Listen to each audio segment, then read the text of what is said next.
प्यारे बच्चों, इस पैंडमिक सिचुएशन में जब आपसे हमारा कांटेक्ट बहुत मुश्किल हो रहा है, तो कई प्लान दिमाग में आता है कि कैसे अपनी बात हम आप तक डिलीवर करें, कैसे हम सिलेबस कवर करना है, आप लोग की हेल्प कैसे कर पाएँ।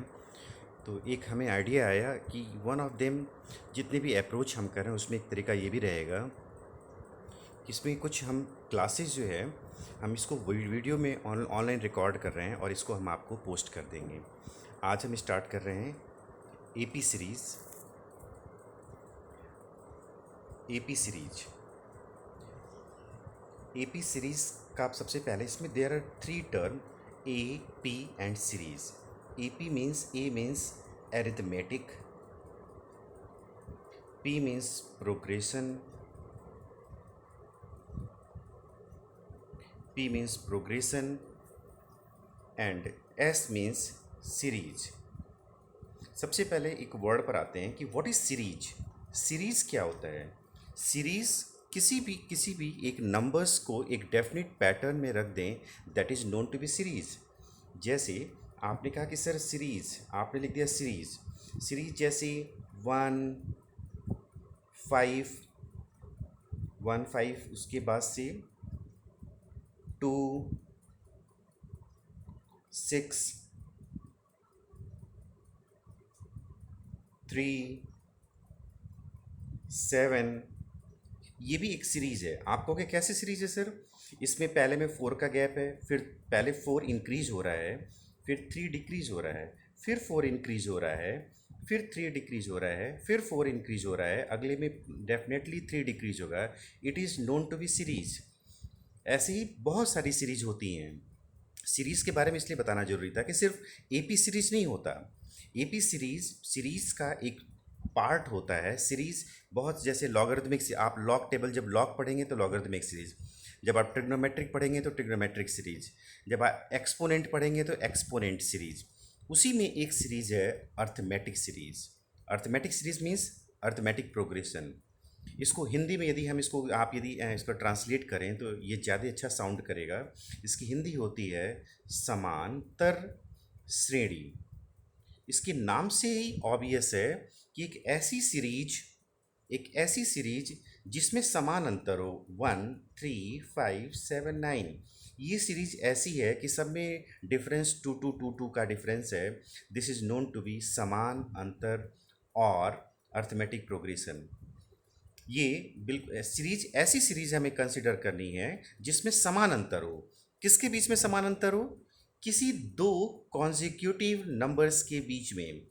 The difference between two consecutive numbers. Consecutive means दो लगातार नंबर। यदि हम बात करें 1 3 की बात कर सकते हैं, हम 3 5 की बात कर सकते हैं, 5 7 की बात कर सकते हैं, 7 9। किसी भी दो कॉन्जिक्यूटिव नंबर्स के बीच में जब डिफरेंस समान होता है तो ये कहलाता है आपका अर्थमेटिक सीरीज। कोई और भी एग्जांपल ले सकते हैं। 4 1 -2 -5 -8। यहाँ पे ये सीरीज डिक्रीज हो रही है। यहाँ पे पहले वाले ऊपर वाले एग्जाम्पल में इंक्रीज हो रही थी, यहाँ पे ये सीरीज डिक्रीज हो रही है। और कितने से डिक्रीज हो रही है? आप कहोगे सर सिंपल सा है, सर पहले 4 था बाद में 1 हो गया है। आप 1 में से 4 को माइनस कर दो तो पता लग जा रहा है -3, यानी 3 डिक्रीज हो रही है। तो इसमें जो बेसिक टर्म्स हम यूज़ करते हैं, first term that is represented by a और A1। फर्स्ट टर्म को हम ए या A1 से रिप्रेजेंट करेंगे तो A1 की वैल्यू हो गई 4। फिर डिफरेंस ऑफ 2।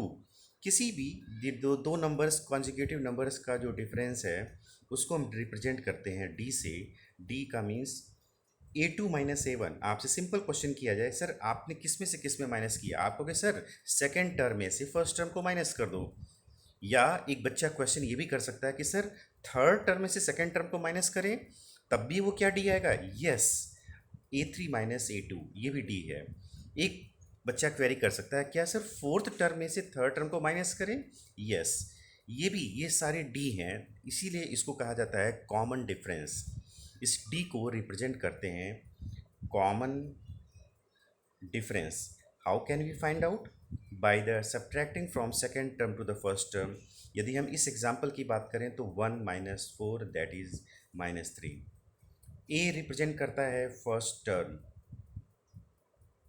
ठीक है। उसके बाद से यदि क्वेश्चन इसमें यहाँ पे ले दे, यहाँ पर लिख देगा 15th टर्म, 15th टर्म मतलब 15वां टर्म, 1 2 3 4 5, और ऐसे ही 15th टर्म क्या होगा, तो यहाँ n की वैल्यू हो गई 15। कैसे उसको आइडेंटिफाई करते हैं, यदि किसी टर्म के आगे, किसी नंबर के आगे टी एच लिखा हुआ है, तो आप ये समझ लेना कि ये n की वैल्यू गिवन है, 15th टर्म गिवन है, राइट। इसमें एक चीज़ और होता है, that is A N, means nth term, first term, second term, fourth, third term, fourth term. इसी तरह जो लास्ट कोई एक टर्म n टर्म होगा, वो कौन सा टर्म होगा, उसको हम रिप्रेजेंट करते हैं ए एन से। तो एक फॉर्मूला डिराइव हुआ यहाँ पर, a n equal to a plus N minus 1 into d. ये फॉर्मूला ऑफ एन टर्म है, formula for finding the nth term. ये फॉर्मूला, सिंपल से ये फॉर्मूला है, राइट। इस कहो कि एक फिर इसमें ये होता है कि सर इसको डिराइव कैसे किया गया, ये हमें फॉर्मूला आया कहाँ से, ये समझ में नहीं आया। तो मैं आपको फिर से समझाने की कोशिश करता हूँ कि कहाँ कहाँ से ये फॉर्मूला आया। आप मान लीजिए फर्स्ट टर्म है डी ए, सेकेंड टर्म में इसका एक डिफरेंस बढ़ गया तो एक डी बढ़ गया इसमें, थर्ड टर्म में एक डी और बढ़ा दें तो ये डी और डी मिल करके 2d हो जाएगा, थर्ड फोर्थ टर्म में एक डी और बढ़ जाएगा, ये 3d होगा। Okay, we will come back again from the first term, when I asking the first term, आप कह रहे हैं first term that is represented by a1, मैं कह रहा हूँ सेकेंड, तो आप कह रहे हैं a2 सेकेंड टर्म। और ध्यान से देखिए, यदि मैं पूछूं सेकेंड टर्म में d की वैल्यू कितनी है, तो सेकेंड से 1 लेस, दैट इज 1d। यहाँ पे चेक करते हैं थर्ड टर्म, थर्ड टर्म में d की वैल्यू कितनी है, तो आप कहोगे सर थर्ड टर्म में 3 से 1 कम है, दैट इज 2d। मैं कहूँगा फोर्थ टर्म a4, a4 में d की वैल्यू कितनी है, तो आप कहोगे सर जो भी आपने टर्म कहा है उससे एक कम है, उससे एक कम है। ओके, इसी तरह से हम आगे बढ़ते हैं। यहाँ पर यदि मैं आपसे कहूँ कि हमें नहीं, हमें nth टर्म चाहिए ए एन, तो आप सिंपल से कहोगे सर इसमें d n से एक कम होगा, एक कम मतलब n माइनस 1 इंटू डी। अरे 4 है तो 4 माइनस 1, 3 है तो 3 माइनस 1, 2 है तो 2 माइनस 1, यहाँ पे n है तो n माइनस 1। तो आपका ये फॉर्मूला जनरेट हो गया, a n equal to a plus N minus 1 into d. अब इस पर एक एग्जाम्पल करते हैं, सिंपल सा कैसा एग्जाम्पल, एक पहला वाला एग्जाम्पल यही था आपका कि एग्जाम्पल नंबर 1 में ए एन की वैल्यू, तो इसमें ए एन की वैल्यू यहाँ पे कह दिया 15th टर्म, यानी n की जगह 15th है, तो a 15, तो a plus N minus 1 into D, a minus 1 into D. Now put the value, what is the value of a n, what is the value of n, 15 minus 1, what is the value of d, that is minus 3. Now solve it, 4 plus 14 into minus 3, 4 plus minus 42 plus minus मिलके minus हो जाता है, that is minus 38 is the answer. ये आपका answer हो गया इस series का, इस सीरीज का आंसर हो गया 4 3, इसका 15th टर्म -38 होगा, राइट। ओके, आप लोग को ये कैसा लगा, आप लोग ज़रूर इसमें रिमार्क देना, और उसके बाद से हम अगला टॉपिक, इसका सेकंड पार्ट हम फिर रिकॉर्ड करके आप लोग को पोस्ट करेंगे।